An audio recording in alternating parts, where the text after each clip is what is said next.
से मेला लगता है शुक्ल पक्ष में नवमी, दशमी, एकादशी, 3 दिन माता रानी का मेला चलता है। वैसे धाम के नियमानुसार मैया का मेला नवरात्रों में लगता है। नवरात्रि में आगे चैत्र के महीने में आएंगे। चैत्र में माता रानी के नवरात्रि एकम से शुरू हुई। एकम से नवमी तक दरबार में माँ भवानी के धाम में साल होगा, यज्ञ होगा। नवमी के दिन आरती होती है। हजारों की संख्या में श्रद्धालु दर्शन करने के लिए आते हैं। आपको भी कहना चाहूँगा कि अब आप माता रानी के दरबार में आए हैं, भगवती आपके कष्टों का निवारण कर दे, आपकी समस्या दूर कर दे, आपकी मनोकामना पूरी करे। आप भी नवमी को आकर के नवरात्रों की नवमी में आवन के दर्शन करते हैं। जैसे दोस्तों होली का जो त्योहार आता है, हर साल की भांति होली का त्योहार इस धाम में जल्दी की विधान से मनाया जाता है। ये के द्वारा, मांगलिक कार्य के द्वारा होली पूजन होता है। इसके बाद भंडारा भी होता है। होली पर भी बहुत से श्रद्धालु होली दहन के समय में दर्शन करने के लिए आते हैं माता रानी के दरबार में, क्योंकि संकट संबंधित परिवार में दिक्कत अधिक हो, उनको होली, दीपावली, शुभ कार्य में ज़्यादा समस्या आती है। ये वो लोग होली पे आते हैं दर्शन करने के लिए, ताकि हमेशा के लिए कष्ट है वो शांत हो जाए। आप में भी एक कष्ट से जुड़ा हुआ श्रद्धालु है तो माता रानी से विनती जरूर करते जाएंगे भगवती से। माँ आगे होली का त्योहार आ रहा है, रंगों का त्योहार है, धर्म का त्योहार है, भक्ति का त्योहार है। आप ऐसी कृपा करना कि होली का त्योहार हमारे परिवार में सुख शांति, सुख समृद्धि लेकर के आए। हमारे पास भाव जैसे भी हैं या हमारे अवगुण हैं वो होली में दहन हो जाए। प्रहलाद भगत की तरह आशीर्वाद हमें मिले ताकि हमारे परिवार का होता है। इसकी बात तो मेरा अनुभव को आपको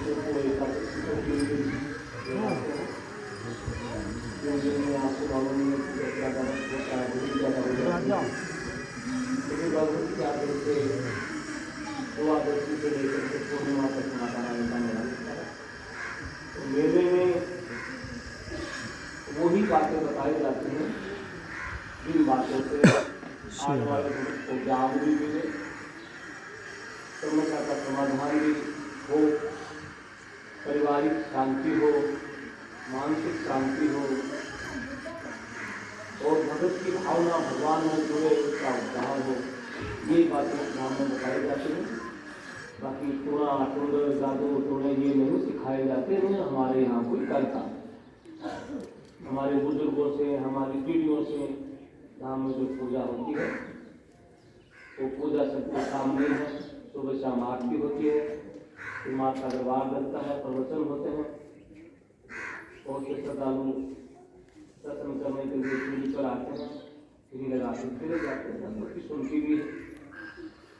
कुछ बातें हैं जो माता भवानी के आदेश से मैं बताता हूँ। तो मैं बातें बताता हूँ, इस बातों में भाई सामाजिक की बात है। मैं ये नहीं बता रहा कि किसने करवाया है, क्यों करवाया है, क्या बढ़ गया, क्या नहीं निकल गया, इसकी बातें यहाँ नहीं होती। या तो केवल आध्यात्मिक भाव की बातें होती हैं। आने वाले भविष्य को भयमुक्त किया जाता है, उसमें भय नहीं बढ़ाया जाता है। बहुत से लोग तो यहाँ भय लेके आते हैं, भय से भरे पड़े हैं। क्या पता क्या होगा, क्या पता कैसे रहेंगे। मेरा तो एक मानना है इस भगवान की कृपा जिस भगत से हो जाए तो यूँ मान लेना कि उसी दिन से उसके दिन अच्छा है, प्रभु का आशीर्वाद मिल जाए तो सब काम ठीक होगा। उसमें शर्त होती है तो सत्कर्म प्राणी खुद को करना चाहिए। ये नहीं कि आप यहाँ आए, आपने कोई नियम रखा नहीं, मर्यादा से चले नहीं, कोई नशा करना, कोई दारू पीने, कोई घर में कुसंगत रखने, और यहाँ आकर के मेरे पिताओं से महाराज के आप तो हमारा कल्याण हो जाए, ऐसा नहीं होता। या तो भक्तों आपकी श्रद्धा है, आपका विश्वास है भगवान में, तो किसी माध्यम से भगवती आपकी मनोकामना की जय हो। तो साधारण भोजन का नियम है, सामने आने वाला श्रद्धालु जिसको कोई समस्या है उस साधारण भोजन करने से और रात का सेवन बंद करने से बहुत जल्दी माता खुशी है उसकी। और भक्ति तो भाई वही है कि अपने सब बात के अनुसार जो भक्ति करना भैया का भी आदेश है। 15 मिनट हमेशा प्रकृति माता से जुड़ना है, धरती माता से जुड़ना है 15 मिनट के लिए। भक्ति से जुड़ोगे 15 मिनट के लिए तो आपका शरीर ठीक रहेगा, और 15 मिनट भगवान से जुड़ोगे तो ये जीवन ठीक है। केवल आधा घंटा ही अपने लिए निकालना है, बाकी आप गृहस्थी लोग सामाजिक व्यक्ति हैं, अपने समाज में रहें, और 23.5 घंटा जो आपको और मिलते हैं अपने गृहस्थी जीवन के लिए उसको सुख शांति व्यतीत करें।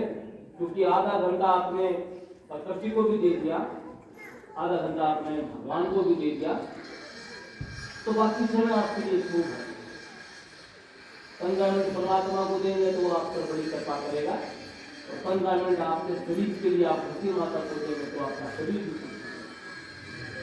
और भक्ति में पहला मंत्र ही तो निरोगी काया, शरीर ठीक होगा, रोग मुक्त होंगे आप, तो आपको जीने में आनंद। अगर आप थोड़े भगवान के ऊपर श्रद्धा रखेंगे तो भी बड़ा जीने में आनंद है।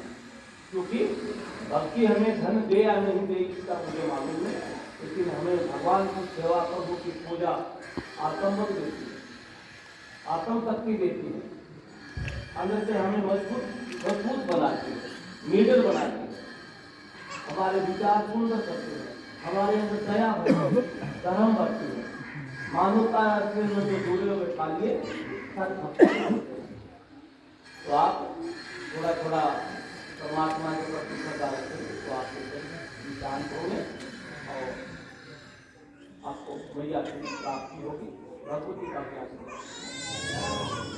इस बात को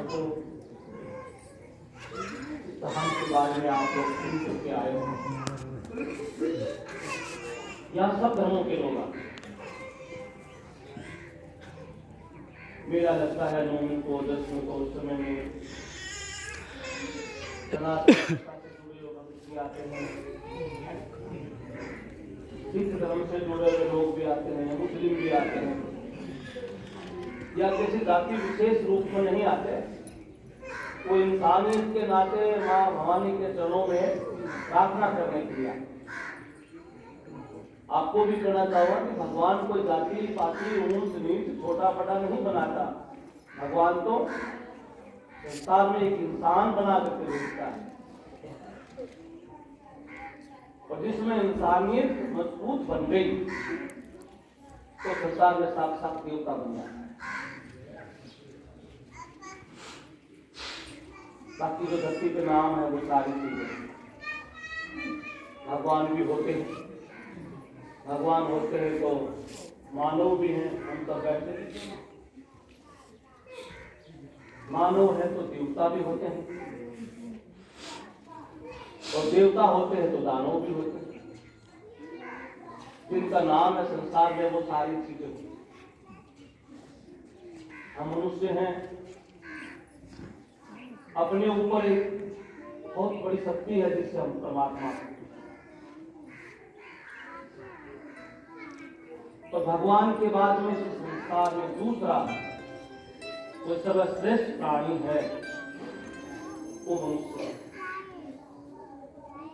ये मैं आपको इसलिए कहना चाहता हूँ कि आपको छोटी मोटी बातों में कोई दिमाग से वजन नहीं बैठे होंगे ना कि हमारा क्या होगा, हम कैसे रहेंगे, हमारा जीवन कैसे चलेगा, अब हमें क्या मिलेगा। तब मैं ये कहना चाहता हूँ कि हमें भगवान ने संसार में हम सबको भेजा है ना, तो इसी धरती की रक्षा के लिए भेजा है। प्रत्येक जड़ चेतन जीव के उद्धार के लिए भेजा है। हम सबको यह भगवान अपने कार्य करने के लिए भेजा है। भगवान ने ब्रह्मांड रचाया है, तो इसी ब्रह्मांड के रखवाले करके अपने को सबको भेजा। सबकी अलग अलग ड्यूटी है। कोई खेत में किसान बन जाता है, कोई भगत बन जाता है, कोई देश भगत बन जाता है, कोई उनको चलाता है, कोई फैसले करता है, कोई हर प्रकार के हमें कार्य मिले। लेकिन हमें दुष्ट कार्य के लिए नहीं भेज रखा भगवान। फिर भी अगर दुष्टता बढ़ जाती है संसार में और अच्छे लोगों पर जब आग आने शुरू हो जाती है, तो किसी न किसी रूप में वो भगवान फिर पैदा होते हैं मनुष्य के घर में पैदा। जैसे भगवान राम जिसके घर में पैदा हुए, विष्णु के अवतार थे, राजा दशरथ के घर एक मानव रूप में पैदा। भगवान कृष्ण जी भी वासुदेव और देवकी पर जब अधिक कष्ट आया तो भगवान भी उनके घर में पैदा हुए। आज भी भक्तों में आपको कहना चाहूंगा, आप किसी भी कारण से परेशान हैं, चाहे आर्थिक तंगी से परेशान हैं, चाहे सामाजिक गृहस्थी क्लेश से आप परेशान हैं, आप इस तरह से भगवान को याद करो। किसी न किसी रूप में भगवान आपके भी घर में पैदा, जैसे बहू के रूप में आ जाए, जैसे पुत्र के रूप में पैदा हो जाए, ऐसे दामाद के रूप में आपको मिल जाए, ऐसे गुरु के रूप में आपको मिल जाए, ऐसे रिश्तेदार के रूप में आपको मिल जाए, या किसी मित्र सखा के रूप में आपको मिल जाए। भगवान मिलते हैं किसी न किसी माध्यम में, और उसी समय में आपकी कोई नहीं सुनता, तब आपकी कोई मदद करता है तो वो भगवान का रूप। तो माता रानी का संदेश आपके, अब तो आप थोड़े से लोग बैठे हो, जब हजारों जनता बैठती है तभी में मैया का उपदेश होता है, वो सुनाता हूं। आज भी भगवती का ये उपदेश है कि आपकी भयंकर समस्या में किसी ने मदद की है, जिस मदद से आपका परिवार बसा है, आपके परिवार में सुख शांति बढ़ी है, वो भगवान का रूप था, भगवान का रूप है। अब आपकी शादी नहीं हो रही थी, आपका शादी हो गई, आपकी बहू आ जाए तो पूरे परिवार को साथ लेकर के चले, तो उसको अकेले अबला न माने। भगवान ने भेजी हुई एक शक्ति है जो आपके वंश का उद्धार करने आती है। हम उसका अनादर करेंगे, अपमान करेंगे, हम ये सोचेंगे कि तो ब्रह्मांड में होता ही रहता है, तो ये कोई सोच है, होता नहीं रहता। ये संसारिक खेल है, ये रंगमंच है। इस रंगमंच में आपने क्या सोचा है, क्या समझा है, आपकी सोच पर आधारित आपका जीवन करता है। कोई बोलते कि बेटे तो होने ही है, ये लोग आते हैं मेरे पास, हमारा संतान नहीं, ये बात मुझे हो जाए। संतान होने के बाद में आप आओ, यहाँ आते हैं, बहुत से लोग आते हैं, माता रानी की कृपा से पुत्र हो गया, कभी आए संदेश होता है माता चलवा, पुत्र होना तुम्हारा उद्धार नहीं है। इस पुत्र को योग्य बनाओगे तब तुम पिता और मां तुम्हारे के लायक।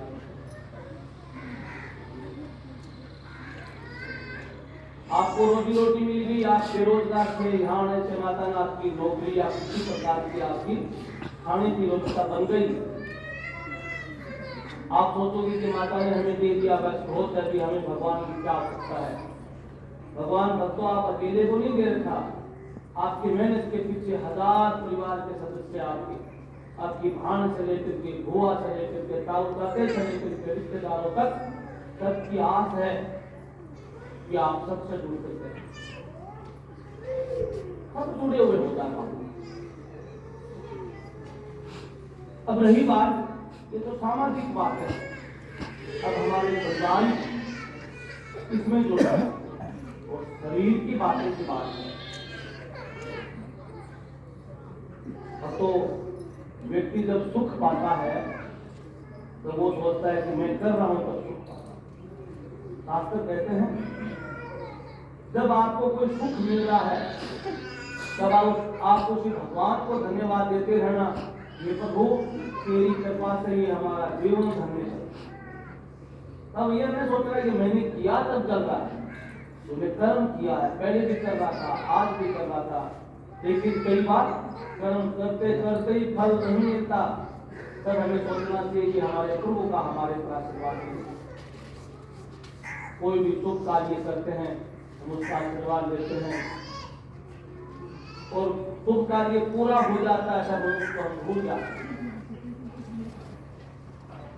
भगवती का संदेश है कोई भी कार्य करें परमात्मा के निमित्त। चाहे आपके घर में आपके बुजुर्ग किसी देवी को मानते थे या किसी देवता को मानते थे या किसी संत महात्मा को मानते थे, वैसे आपको भी मानना, पारिवारिक परंपरा से चलना है। ये माता का संदेश है। ये नहीं कि आप यहाँ आ गए और अपने परिवार के देवी देवता ने अपने कुल पंडित सबको भूल करके बस अब हमें तो मार्ग मिल गया। नहीं भाई, भगवती का संदेश तो ये कहता है कि सर्वप्रथम आपको गुरु माँ और बाप को मानना, जिनसे हमारा शरीर बना। वो कारीगर जिन्होंने हमें शरीर दिया है वो हमारे माता पिता सर्वप्रथम उनकी पूजा करनी चाहिए। अगर वो संसार में नहीं रहे, स्वर्ग होकर के चले गए, तो उनके नाम से हमें एक रोटी गौ माता को देनी चाहिए, एक मुट्ठी अनाज हमें जीव जंतुओं को नाम, ताकि उनकी आत्मा को शांति मिले और उनका आशीर्वाद आपको हमेशा मिलता है। माँ बाप के द्वारा शरीर की रचना हुई, उसके शरीर में प्राण किसने दिए? उस परमात्मा ने आत्मा भेजा है। शरीर के अंदर प्राण नहीं होंगे तो वो क्या बन जाएगा? कोई पुतला बन जाएगा, निर्जीव पुतला। और भगवान ने प्राण दे दिया तो उसका नाम हुआ बच्चा। जब गर्भ से बाहर आया किसी पंडित पुरोहित ने नाम दिया, भगवान ने प्राण दे दिए, माँ बाप ने शरीर दे दिया और किसी पंडित पुरोहित ने हमें नाम दे दिया। उसी पुतले के 3 कारीगर नाम दिया है। किसी का नाम तो कोई महावीर होगा, किसका बजरंग होगा, किसका रामचंद्र होगा, किसका सूर्य प्रसाद होगा, सब भगवान से जुड़े हुए नाम। हमारे संतों ने नाम क्यों दिए? तुम वैसा ही बनो। भगवान ने प्राण दे दिया, जा तो संसार में कल्याण कर। लेकिन जब आप चलना फिरना शुरू करोगे, जब आपको उपदेश देंगे, ज्ञान देंगे माता पिता, उनका किसी ने अनादर किया है ना, तो संसार में कहीं भी देवी के पास जाना, कहीं भी देवता के पास जाना, जिन्होंने माँ बाप की आत्मा दुखाई है, रुलाई है, ये भगवान उसको कभी भी माफ नहीं करता। हो सकता है उसके पास पैसे बहुत सकते हैं, हो सकता है उसके पास शारीरिक सुख हो सकता है, लेकिन भक्तों अंत में सब यहीं रह जाता है। धन भी यहाँ रह जाता है, मकान भी यहाँ रह जाता है, सब कुछ यहाँ रह जाता है। एक लेख साथ में जाता है, तू भला था या तू बुरा।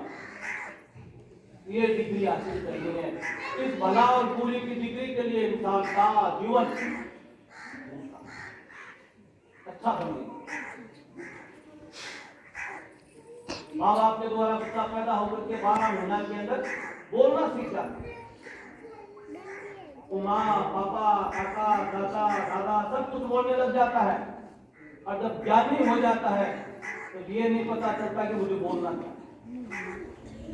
बोलना तो सीख जाता है, लेकिन मुझे बोलना क्या है, मैं किससे कैसी बातें करूं, बाप से कैसी बातें करूं, परिवार से कैसी बातें करूं, बोलना नहीं आता था। जीवन बोलना शुरू हो गया 12 महीना में, लेकिन पूरी जिंदगी बोलना नहीं आया कि मुझे बोलना क्या है।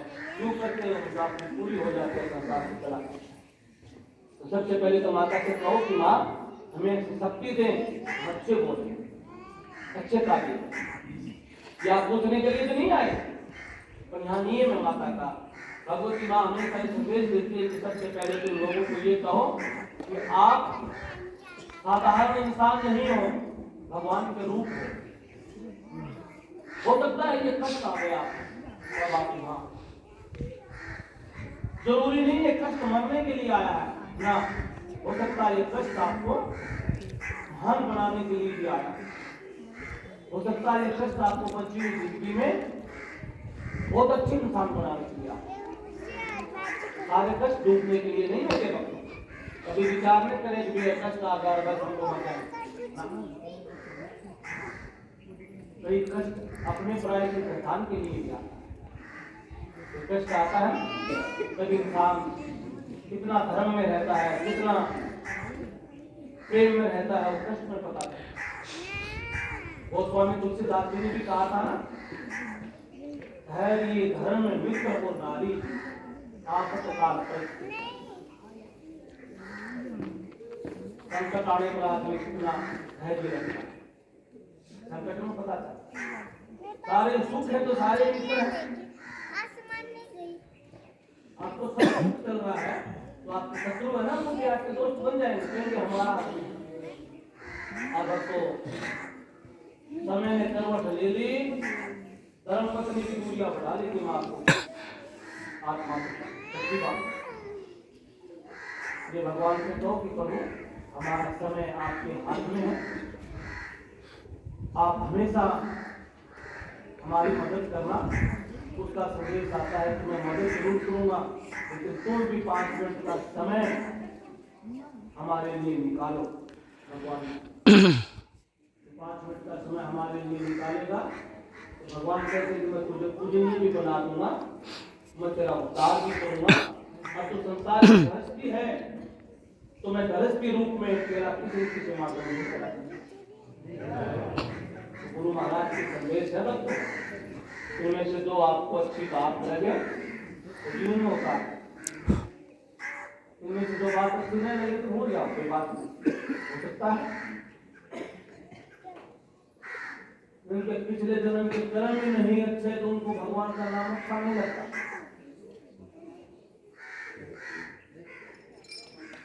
वो किसी का भला भी करना चाहे तो भी नहीं कर सकता, क्योंकि हाथ में पुण्यार्थ नहीं है। जिसके हाथ में पुण्यार्थ है, अच्छा करना सोचता है, उसका भगवान भी एक दिन अच्छा।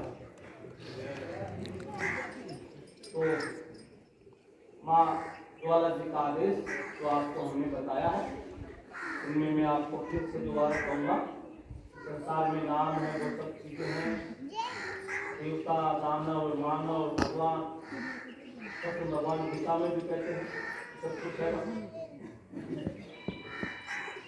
लेकिन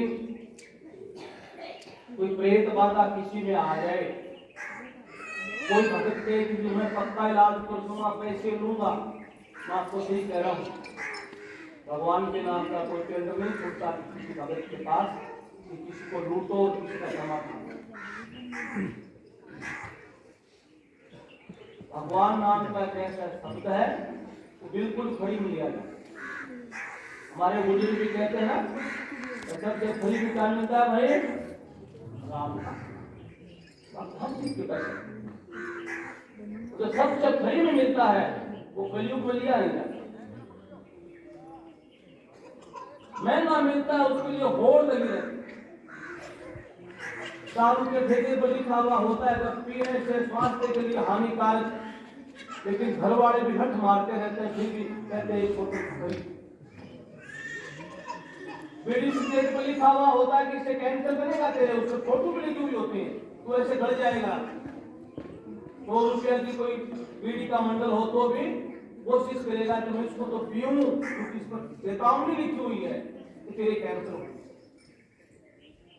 ये कलयुग है, खतरा दिखाया जाता है वहाँ, ये कलयुगी प्राणी वहाँ तो उल्टे जाता है, आनंद दिखाया जाता है वहाँ से मन मोड़ दिया जाता है, वहाँ से मन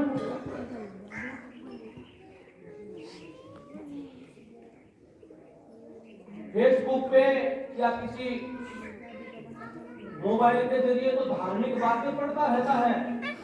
बूढ़े माँ बाप अगर कमरे में बैठे हैं, उनके पास 5 मिनट अपने बैठ करके नहीं बिता सकता। ऐसे विचार रखने से कुछ नहीं होता। तो आप सबको ये बातें क्यों कहना चाहता हूँ? ये कहना चाह रहा हूँ कि आप मजबूरी में मेरे पास आए हो, या आपका माता रानी में प्रेम है तब आ रहे हो। प्रेम है तो आपको मेरी बातें जरूर अच्छी लगेंगी। अगर यू देख नहीं आ रहे हो तो चलो देख आए महाराज क्या करता है। करता क्या हूँ भक्तों, 12 साल का तो पीठ पर बैठा था, 35-36 साल हो गई बैठे, जो करता हूँ जनता के सामने। जिसका भला होता है तो उसकी कर्मों से होता है। मेरे से नहीं तो भला होता, मैं मेरे से किसी का बुरा होता। हमारे तो सारे एक समान, भावना जैसी होगी आपको वो यहाँ मिलेगी। वो स्वामी तुलसीदास जी वाला लेख है हमारे पास, भावना व्यक्ति हो जैसी आपकी जैसे सोच है वैसे दिखेगा। यहाँ आपकी भगवान में सोच है, सब कुछ यहाँ लगेगा। अच्छा, आपकी भगवान में सोच नहीं है तो आपको अपने विचारों के अनुसार अलग ही लगेगी। तो भावना को सुंदर बनाइए। भावना में भगवान बैठे हुए हैं, भावनाओं से भक्ति होती है, भावना से इंसान में संस्कार आते हैं, और संस्कार आते हैं तो भगवान की आपके साथ। बाकी किसाना सेवड़ा मूला मौलवियों के पास सब जाए, मैं सही कह रहा हूँ आपको। जैसे नौमियों के दिन हजारों आदमी, पूरा पंडाल भरा हुआ था। बहुत से भक्तों से मैं मिला, बहुत से भक्तों ने कहा महाराज जी हम किसी मौलवी से इलाज करवाया था, मौलवी ने पैसे, हमारा हुआ कुछ, हमें और भयभीत कर दिया और हमें भय में डाला। मैं तो आपको एक ही बात करना चाहूंगा भक्तों, आपके कुल देवी देवता ही आपकी मदद नहीं कर सकते तो संसार में आपकी कोई मदद नहीं। अपने इष्ट को, अपने इष्ट देवी को, अपने इष्ट देवता को सदा से मानो। आपका कल्याण वही करेंगे, दूसरा नहीं करेंगे। आप लोगों को मालूम हो कि जब भगवान कृष्ण पांडवों के साथ भयंकर युद्ध हो रहा था, पांडवों ने कहा कि ये सब चारों तरफ से हाहाकार मचा हुआ, हमारी सेना कमजोर सी लग रही है, आगे बाहुबली सेना।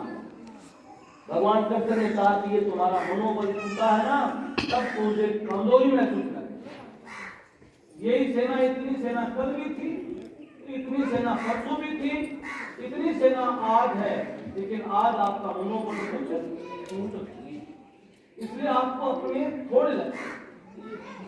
तो फिर हमारा मनोबल कैसे बढ़े, हमें शक्ति कौन दे? तो भगवान कृष्ण ने कहा कि तुम उस दो माया को याद करो, उस भगवती को याद करो, तुम उस भवानी का सुमरण करो। पांडवों ने भक्तों सत्संग यज्ञ करवाया, उस यज्ञ में मां भवानी प्रकट हुई। पांडवों को कहा कि आपकी विजय। तो वही सेना, लेकिन वो तपस्या के कारण मनोबल बढ़ा, मनोबल बढ़ के ही और उसी धर्म रूपी युद्ध में उनकी विजय। इस प्रकार ही हमारा गृहस्थी जीवन है। गृहस्थी जीवन भी महाभारत से कम नहीं है। घर में आप किससे नहीं बनते? अपनों से तो नहीं बनते, या पड़ोसियों से नहीं बनते। जिसको आप जानते नहीं उससे क्या राजी पाल जाना राजी आपकी भाई। कोई टाइम में आपका था कोई, उससे आपकी नाराजगी, ये गौर करने की बात है। कोई टाइम में अधिक आपका था, उससे आज आपकी नाराजगी, उससे शायद आपका था, उससे शायद आपका कोई करेंगे। अनजान से तो मैं झगड़ा आपका नहीं कोई करे, मेरा आप जानते। अपनों से झगड़ा है, अपने से कलेश है, तो अपने को जिसने संसार में भेजा सबसे पहले उसको कहो कि हमें सद्बुद्धि, हमें खुद को सद्बुद्धि दे, ताकि हमें ज्ञान हो कि वाकई हम गलत है या सही।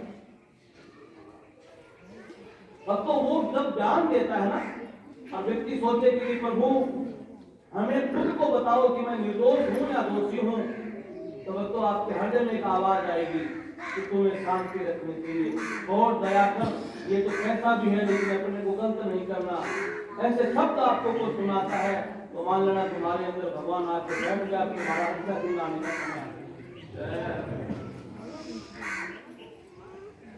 इसी बात से बच्चों आप बहुत देखेगा,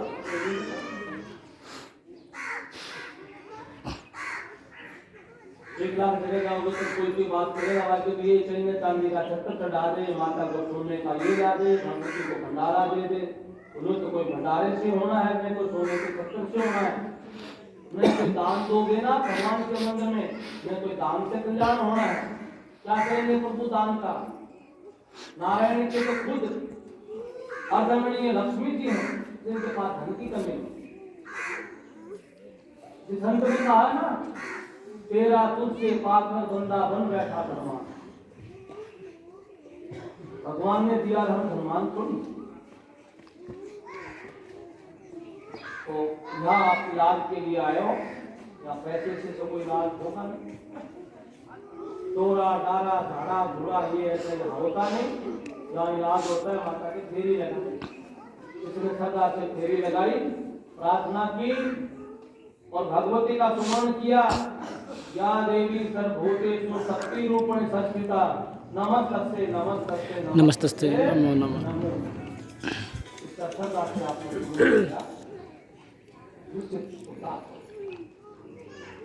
यही बात पारिवारिक कई बार इंसान में समस्या है, मैं चाहते हुए भी वो दलदल में खड़ा हो गया, बहुत समझदार है फिर भी वो तकलीफ में आ गया।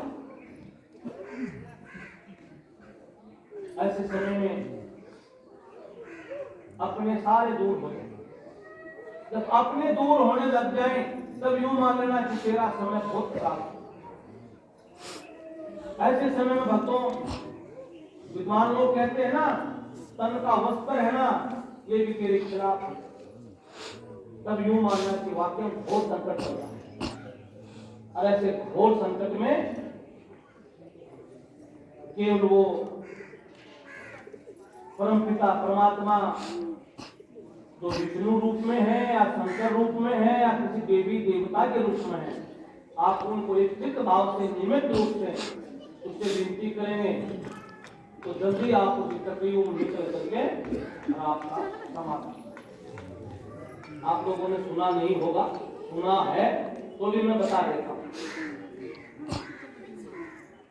भगवान के दो अवतार हुए, कब कब हुए, क्यों, बहुत लंबी कहानी है, लेकिन एक संक्षिप्त में छोटे भाव में मैं आपको बताना। एक हाथी का समूह था, हाथियों का झुंड था। हाथी गणेश जी महाराज का सर्वप्रिय रूप।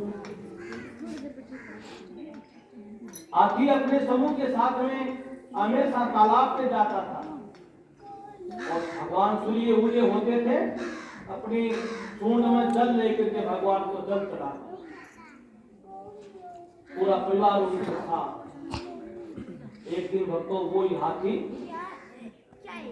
भगवान को भूल गया कुछ कारणवश, और इतना पूरा परिवार देख करके यूं घमंड हो गया कि हमें क्या जरूरत है भगवान, बेटे भी मेरे हैं, भाऊ भी मेरे हैं, पोते भी मेरे हैं, धर्मपत्नी भी मेरी है, हम तो सब मौत, अरे मेरे प्रभु की हमें कोई जरूरत नहीं। मस्त होकर के परिवार के साथ रहता है और घमंड कर लेता है कि मेरा परिवार मेरा सब कुछ है, बाकी भगवान नाम की कोई शक्ति नहीं। वो ये भूल गया कि मैं हूं, मेरे ऊपर भी कोई है क्या। उसने सोचा मेरे ऊपर तो कोई नहीं, बस मैं ही सब कुछ। तो वो हाथी पानी पीने के लिए तालाब में गया अपने परिवार के साथ। एक मगरमच्छ ने उसके हाथी का पैर पकड़ के जल में खींच, हाथी जोर से चिल्लाता है, अपने बच्चों को आवाज लगाता है कि भाई इसे गरा ने मुझे पकड़ लिया, मुझे बताओ। तो सारे सारे वो सूंड लगा के तो वापिस खींचते हैं। लेकिन जल का मगरमच्छ हमेशा शक्तिशाली होता है, उसको पानी में पकड़ उस हाथी को खींच लेंगे। तो अतनी थी ना बुढ़िया, वो आपके बेटे को बोली, बेटा ये तो बूढ़ा है, मरने दे, तू छोड़ दे, नहीं तू डूबेगा। तो साथी ने अपनी धर्मपत्नी से कहा, ये तू बच्चों को शिक्षा दे रही है मुझे डूबने के लिए, कम से कम तू ये तो कह कि सब मिलकर के पकड़ो मुझे बचाओ। लेकिन अब तो वो मगरमच्छ उसी हाथी को फिर अंदर ले गया। धीरे धीरे वो हथनी भी छोड़ दिया, वो बच्चे भी उसको छोड़ दिए, पोते भी पीछे हट गए और दादा को दूर पानी में ले जा करके मगरमच्छ नोचने लगा, डूबने लगा। तब उसी मगरमच्छ क्या करे, शक्तिशाली मगरमच्छ, हाथी ने भगवान से कहा, प्रभु परिवार तो बहुत बड़ा था लेकिन मेरे को किसने बचाया, मैं तो वैसे ही अंधा था, इनका घमंड कर रहा था। जो करता हुआ भक्त डूबने लगा। तब हाथी ने अपना थोड़ा सा सूंड पानी के ऊपर निकाल दिया कि थोड़ा बस डूबता हुआ उसको तिनके का सहारा ले। अंत में सोच दिया कोई नहीं है, तब उसने उस भगवान को याद किया, ये संसार का मोह तो झूठा है तो तू है। गजेंद्र मोक्ष से हमारा शास्त्र के कुछ पाठ आते हैं, उसमें भी लिखा हुआ है कि जब हाथी डूबने लगा और जो के जितनी सूंड ऊपर रही पानी के, तब उसने हृदय से भगवान को याद किया। संतों ने लिखा है, गज और ग्रा लड़े जल भीतर, गज हाथी, ग्रा को मगरमच्छ, गज और ग्रा लड़े जल भीतर, लड़त लड़त गद हारा, दो भर सूंड रही जल ऊपर, तब हरि नाम कोई नहीं है भगवान तू है। तब भगवान खुद आकर के उस ग्राह की गर्दन काटता है, उस हाथी को बंधा करके संदेश देता है कि भाई परिवार अपनी जगह है, ये बागबाड़ी है, ये हरी भरी भरी रह तेरी, लेकिन तू मुख्य है तो तेरे ऊपर भी कोई मुखिया होना चाहिए ताकि तेरा परिवार अच्छा तो झूठी नहीं हो। इसलिए हमारे ऊपर कोई ऐसी तरह आ जाती है ना इसी प्रकार, तो उसकी हाथी की तरह आप भी भगवान से कहो कि प्रभु तेरी बात मान, हमें शक्ति दे ताकि मैं सबको साथ लेके चल। नहीं तो भक्तों आजकल आपको पता है बहुत से परिवारों में ग्रह क्लेश के कारण शायद हो रही आत्महत्याएं हो रही। दुनिया अर्थ के पीछे, धन के पीछे, पैसे के पीछे, माँ भी बच्चों को छोड़ करके भाग जाती। बूढ़े बूढ़े माँ बाप को औलाद छोड़ करके कनाडा अमेरिका भागनी शुरू हो गई। आज वो बेचारे अनाथ हैं, सब कुछ होकर के। मेरा तो एक ही कहना है आपको, यहाँ आए हो, आपका कष्ट तो मैं बताऊंगा कैसे दूर होगा, लेकिन मेरे कहने से इतना जरूर मान लेना आप, ये अपना भारत देश है, ऋषियों का देश है, संतों का देश है, विष्णु भगवान का देश है, हनुमान जी का देश है, देश भक्तों का देश है। इसमें हमें ये जरूर सीखना है कि हमारी धरोहर हमारे पास रहनी जरूर है। हमारी धरोहर क्या है? हमारे परिवार के संस्कार जो हमें विरासत में मिली। आपके दादाजी ने आपके पिताजी को विरासत में क्या दिया कि बेटा आपको अच्छा करना है, बाण बेटी की रक्षा करनी है, परिवार का मान सम्मान बढ़ाना है, अपने को कोई कलंकित नहीं होना है, गलत कर्म नहीं करना है, ताकि अपना कुल और वंश रक्षित हो जाए।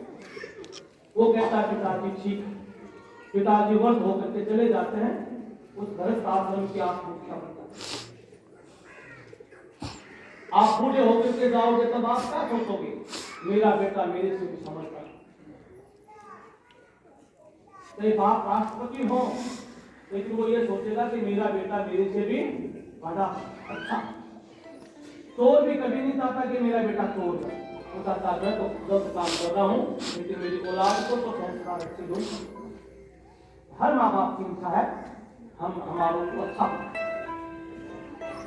तो हमको करोड़ रूप में जो आपके परिवार की पूजा पाठ, परिवार के संस्कार वो आपको मिलते रहते हैं। बाकी आपके कष्ट, पीड़ा, रोग, बाधा इसकी शरण में आए उसने हाथ कर दी तो ठीक करके देखेंगे। जय हो। आर्थिक युग जरूर है, लेकिन आर्थिक युग अकेले अर्थ से नहीं जुड़ना है। धरती भी एक अर्थ है, धरती से भी जुड़ के रहना है। और गुरु महाराज के तो यही शब्द हैं आपके लिए, इनमें जो आपको अच्छा लगा है वो ले लेना, नहीं लगा के बाद फिर ले ली। अब हमें तो 20-30 साल के बाद में ले लेना, लेना तो आखिरी पड़ेगा। नहीं तो भाई नहीं लोगे तो आप सबको मालूम ही है, परिवारों में, रोड में आजकल बड़ी दुर्गति हो रही है, दुर्दशा हो रही है। छोटे छोटे बच्चे बिना कारण कोई जहर खा जाता है, कोई डर के मर जाता है, परिवार कलंकित हो जाता है। बहुत बड़ा रोग है कलेश वाला। होता क्यों है? घर पे कोई क्रूर तरह की दृष्टि आती है। अच्छे से अच्छा व्यक्ति का दिमाग है विचलित, तो ग्रह शांत है, हमारे अंदर कोई क्रूर ग्रह का प्रभाव न पड़े। क्रूर ग्रह से बचने के लिए हमें सबसे पहले तो शरीर को मजबूत करना, वो मैंने बता ही दिया।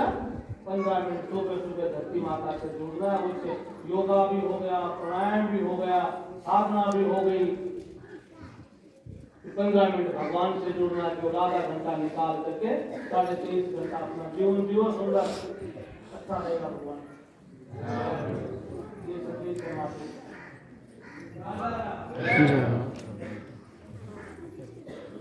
गुरु भगवान, और इस कारण ही लोग यहाँ सुनने के लिए आते हैं और भक्तों की भगवान मदद। तो आपने ये बातें बताई कि आपने समझ ही लिया होगा। अभी इसके अलावा अब जो न्याय भाव की बातें हैं तो भाई किस भगत को मैं बुलाऊं, तो मैं कभी ये तो कहता नहीं कि शनिवार को काले कुत्ते को रोटी दिया, हमारा काम या पाखंड फैलाना नहीं। शनिवार को तो काले कुत्ते को रोटी दिया, तेल लगा के, वीरवार को नहीं दी तो कुत्ता शायद पूरी सोचेगा आपके बाद क्यों नहीं आया, मर गया जिंदा है पता नहीं आया ना। ये कहीं भी नहीं लिखा हुआ हमारे देश में, कहीं भी नहीं लिखा हुआ शास्त्रों, कहीं भी नहीं लिखा हुआ पुराणों में, कहीं भी नहीं लिखा हुआ उपनिषद में कि तू काले कुत्ते को रोटी देगा तो तुम्हारा कल्याण हो जाएगा। कहीं नहीं लिखा होगा, किसी मनुष्य ने लिखा होगा।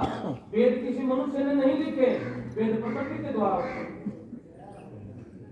ये तो भी ये लिखा है, ये प्राणी तू एक आधार मात्र जीवन में, संसार में मानव नहीं भगवान का तो रूप है।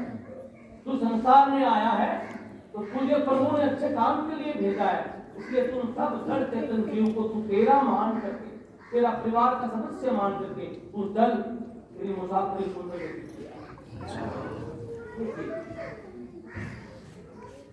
इसके अलावा कुछ नहीं। पाखंड में नहीं डालते, पाखंड हमें दलदल में डालते, पाखंड में पढ़ना भी। जो भगत जी ने हमें कह दिया कि हनुमान चालीसा पढ़ के 40 दिन तुम्हारे भूत भाग जाएंगे, उनका आधार है। लेकिन हनुमान चालीसा में नहीं लिखा हुआ कि तू 40 दिन पढ़ के छोड़ दे। उनमें तुलसीदास जी लिखा है, जो 7 बार पाठ कर कोई छूटे बंद महासुख होई। 7 बार प्रतिदिन, 40 दिन का कहीं नहीं, 40 साल उसमें 2 पाइयों के अंश है। लेकिन लिखा ये है जो 7 बार प्रतिदिन 7 बार लगातार तो सूर्य उदय होगा तो कोई बाहर आएगा। तो अपने भगवान को जीवन का सुख मार्ग बताने के लिए एक आचरण मान सकते और अपने कुल देवी देवता बुद्ध को मान सकते वैसे मान एक लोग सहायकों के लिए, जीव जंतुओं के लिए अन्न भी डालना है। घर में भाड़ बेटी आ जाए उनका सम्मान भी करना है। बूढ़ा बूढ़ी बैठे हैं उनका आशीर्वाद भी लेना है। वो साथ में सुंदर चलती रहेगी और जिस दिन बुलावा आएगा प्रभु की पालकी आएगी अपने को भगवान के दरबार में ले जाएगी। गृहस्थी के लिए पालकी बहुत जरूरी। इसमें कई बार कह देते हैं महाराज तो पालकी हमने नहीं देखी, तो भगवान क्या पालकी भेजते हैं? मैं कहता हूँ भेजते हैं। कैसे भेजते हैं? पहले आपकी शादी हुई, उन्होंने धर्म पत्नी भेजी है, वो भी पालकी में डोली में आती है नहीं आती है। शादी के बाद बच्चे होते हैं, आप पिता बन जाते हैं। फिर आपका बेटा बड़ा हुआ, उनकी शादी हुई, आप दादा बन गए। फिर पोते की शादी हुई, आप परदादा बन गए। फिर प्रमोशन हो गया खत्म, अब जाना पड़ेगा वापिस जाना पड़ेगा। तो इंसान वर्ग होकर के संसार से जाता है, तो बेटा और पोता उसी अर्थी को कंधे लेकर के जाते हैं संसारों तक पालकी को।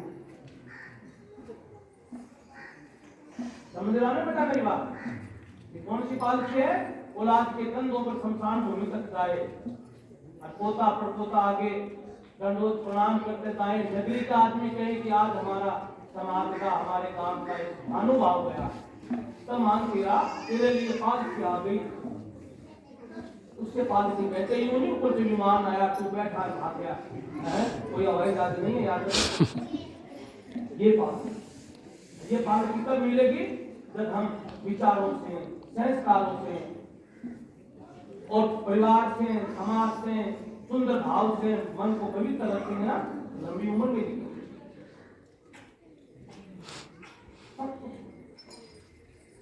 ये गुरु महाराज ने कहा, जिसको ये पालकी चाहिए वो तो इस धाम से दूर है। और बच्चों को छोड़ करके सन्यासी बन के चले गए, किसी से धर्मपत्नी रोटी के लिए रो रही है, पालकी चाहिए मुश्किल। यहाँ आके समावनी कर रहे हो, भंडारा लगा रहे हो, माता के चांदी की फोटो चढ़ा रहे हो, सोने का छत्र चढ़ा रहे हो, घर में जन्म लेने वाली बेचारी भूखी पड़ी है, ये माँ तो मैं तो सोना चाहिए, छत्र से जन्म लेने वाली को खुश कर, ये अपने आप ही खुश। ये संदेश आज के व्यक्ति को बहुत, ये तो 5-10 मिनट हो तुम्हें बता रहा हूँ, ये जब भीड़ होती है तब बताता क्या हूं। बहुत से लोग जीवन सुधार लेते हैं आप कि महाराज ये तो सत्य बात है, एक दूसरे को देखते देखता। मेरे पास सबको एक गंगानगर से कोई भगत आता है, जिसके पास 200 एकड़ जमीन, वो 1.5-2 साल पहले आकर मुझे बोला महाराज जी मैं हेड मास्टर रिटायर में, मैंने सबसे बड़ी एक भूल कर दी। 200 एकड़ का मैं जिम्मेदार हूँ, हेड मास्टर भी हूँ, लेकिन मुझे सब कुछ धन लेना, संसार में पैसे से बड़ा कुछ नहीं। मैंने मेरी बेटी को और बेटे को कनाडा में, वहां पर बड़े पैकेज के चक्कर में बेटी ने भी वहां शादी कर ली। मैंने कहा कोई बात नहीं कर, बेटे ने भी वहां शादी कर ली, कोई बात नहीं कर ली, तो अब बूढ़ा और बूढ़ी दोनों गांव में बैठे हैं। लेकिन मेरी धर्मपत्नी जब गई तो मेरे पिता का एक संदेश था कि बेटा तो वर्ग होगा, तब तेरे पोते तेरे पास रहेंगे, तब तेरा कल्याण होगा। लेकिन आज मेरे घर वाले को खत्म हुए 3 महीना हो गया, मेरा बेटा और मेरी बेटी ने मुझे कागज तक नहीं भेजा, तब मैं मानता हूँ पैसा ही के चक्कर में मैं औलाद को बर्बाद। अगर यहाँ रहते 200 एकड़ में वो जमींदार बन करके पास कर देते, कम से कम मुझे पानी तो पिला। तो बस तो ऐसा कि धन मत कमाओ कि अपने अपने से चले जाओ। जोड़ो, ये माला है, मंदिर में माला क्यों फेरी जाती है? तो संदेश देती है कि एक तार में जुड़ के रहोगे तो बर्बाद है। इस प्रकार घर को भी एक बंधन में तो नहीं तो ये दंगल है, हिलोगे ढूंढोगे अंदर चले जाओ। क्यों बेटा सही बात है ना? आपको कैसे हाँ बच्ची फोटो